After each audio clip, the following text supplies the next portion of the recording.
present George Edwards in Frankenstein.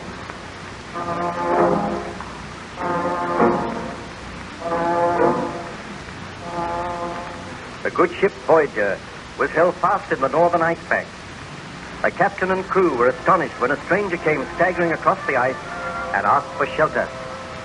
This stranger was Baron Victor Frankenstein. He was placed in the captain's cabin, and then he commenced to tell his story. Shortly afterwards, however, a ghastly laugh was heard outside the cabin door.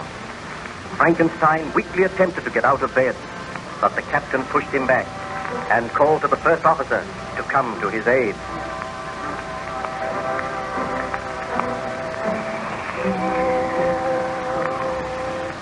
Captain Walton, you are condemning your first officer to death. A monster is out there. A blood-crazed, conscienceless beast. Oh, let me go. You are weak and ill. You can do nothing, Baron Frankenstein. Captain, what happened? Did you bring a pistol? Yes, from the detective. I came down from anywhere. Is there anyone out there now? No one, sir. Very well. I shall unlock the door. Now come in. What did you see? Tell us what happened. I heard the captain calling, and I dashed down the companionway. Then, out of the darkness, a huge figure seemed to leap at me. I was knocked aside. When I arose, there was no sign of anyone. I dashed up on deck again. There was no one there.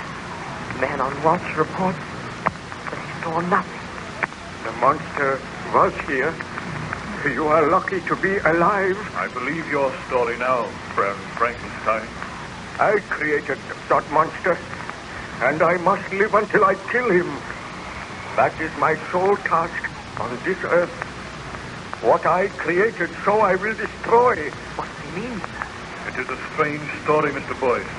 The Baron Frankenstein is too exhausted to talk any more tonight.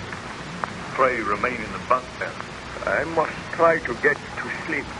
I must recover my strength. I must have strength enough to kill the monster. You shall have every care and attention here. I will place a man on guard outside your door. I do not think the monster will return tonight. The storm has become worse. The blizzard is raging now. It would be difficult for anyone to live out there. Let us trust that this monster perishes in the storm. I am to be called if any sign is seen of him. In the meanwhile, let me sleep. Then on the morrow, if I feel refreshed, I will tell all my story, Captain Walton. Very well, Baron Frankenstein. Mr. Boyd, you will go up on deck now, and you will arrange for 2 men to stand guard outside this door. I will share your cabin with you tonight. Aye, sir.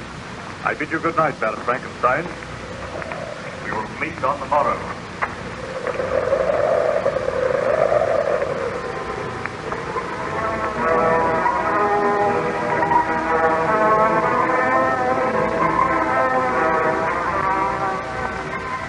Surgeon tells me that you seem much better today, Baron Frankenstein. Yes, Captain, I feel much better. Was there any sign of the monster during the night? Nothing was seen. Please be seated. I know that you are interested in my story and you are puzzled by these strange happenings. I am extremely puzzled. Well, I told you that after I left the university, my father built a laboratory near our house. Each day I used to spend hours in this laboratory working with my servant Julio. Day after day, I read and studied so that my great experiment would be a success. Sometimes by night, Julio and I would visit graveyards to exhume freshly buried bodies. I was going to make a man, and the creature of my making was to be beautiful. I slaved and labored, neglecting my family and my friends, neglecting my fiancée, Elizabeth. It so happened that at that time, my greatest friend, Ernst Claval, came to stay at our home. He had been at the university with me, and he had a vague inkling as to the nature of my experiment. However, I had become sullen and morose. I shunned my friend, and as my experiment neared completion, well, I became possessed by a strange, tense excitement. Imagine me in my laboratory late one afternoon, Captain Walton. I glanced out of the window and saw that the sky was dark and overcast. My servant Julio stood by my side. Now and again, he would glance over at the great bench on which lay a huge inanimate figure swathed around with yards of bandages. I walked over to where the figure lay. Julio followed me.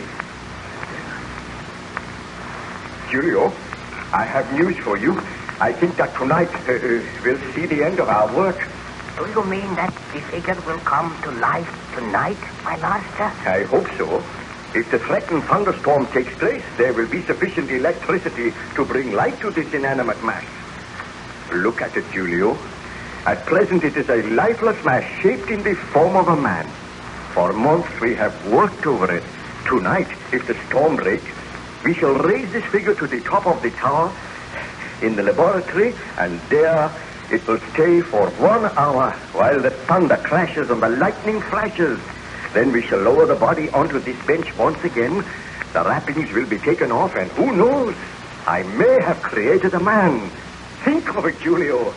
My work will be rewarded. I am afraid, master, we should not do this. Fool, why are you afraid?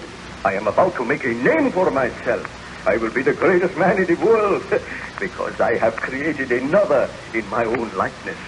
Throughout the centuries, men have tried to do this, but I will succeed. I know it. You may not be meant to succeed. Who is there? It is Clever here. May I come in, Victor? Yes. All right, Julio. Unlock the door. Oh, thank you. I wondered if I might watch you at work. Ernst, the time is right now for you to share my secret. My experiments are almost at an end. I suspect the nature of your experiments, Victor, and I almost dread to ask if my suspicions are correct. Look on this bench. Tell me what you see, Ernst. A huge, inanimate figure swathed around with bandages. My creation. Tonight, this figure shall have life. Victor, you must not do it.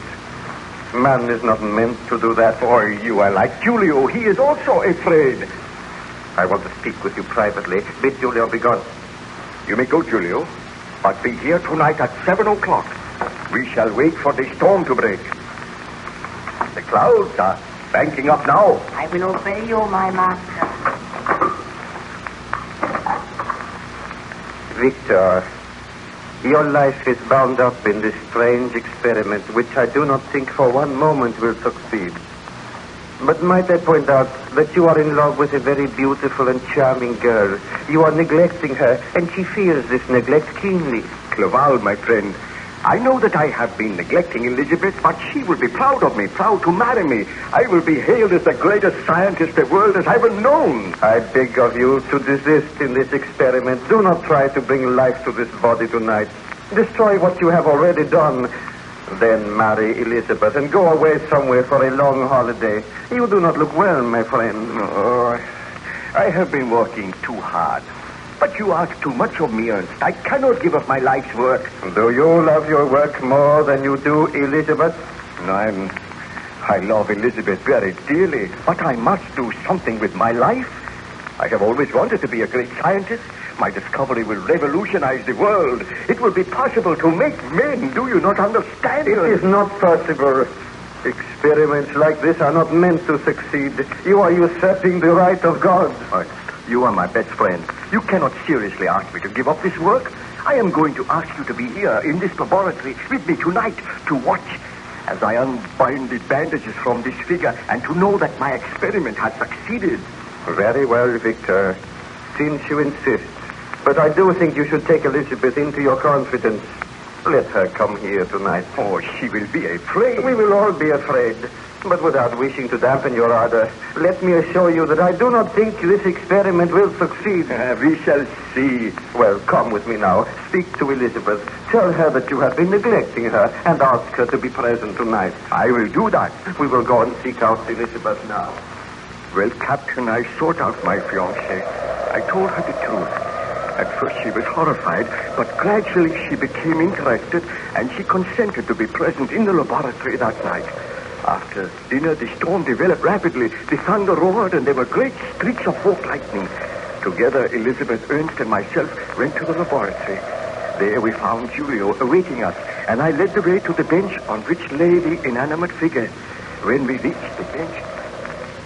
Well, my friends, I feel that you are about to witness one of the most extraordinary things in the annals of the world's history. Before you see a great inanimate figure entirely covered in bandages. By means of pulleys, Julio and I will raise that figure to the top of the tower, where it will remain for an hour. Then we will lower it, and I think the figure will have life. No, you cannot do it, Victor. You must not. I am afraid. Elizabeth, you said you had confidence in me. Will you promise me this, Victor? If the experiment is a failure, will you marry me and let us go away together? Never attempt to do this again.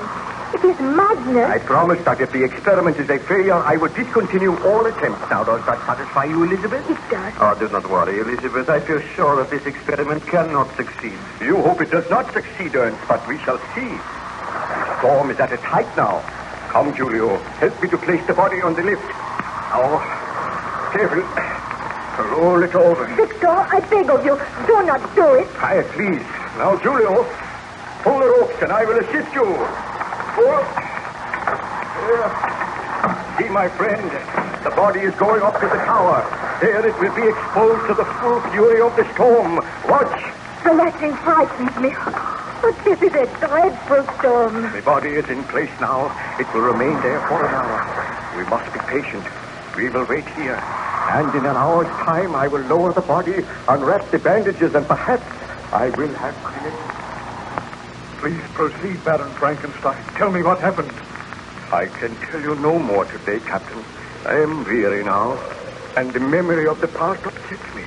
Please be patient. I will be patient. I will leave you to rest now, but I will return later, anxious to hear the remainder of your story.